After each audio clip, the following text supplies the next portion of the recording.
I'm pregnant, whether she like it or not. I'll be suing the parent of her for publicly shaming me and my family. Those are words from Babes Odumo respond on her mother-in-law about the video that she made a couple of weeks ago and the insulting Babes about the fake pregnant.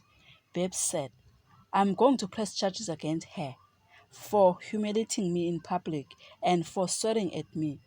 I don't understand why she's dragging my name in the mud. And Mampinja responded, she just posted their picture of them, captioning Nomaga Spongy, new music loading, which means even his mom insult Babes about faking her pregnancy. He still loves her, and they will be continuing working together. So lovely.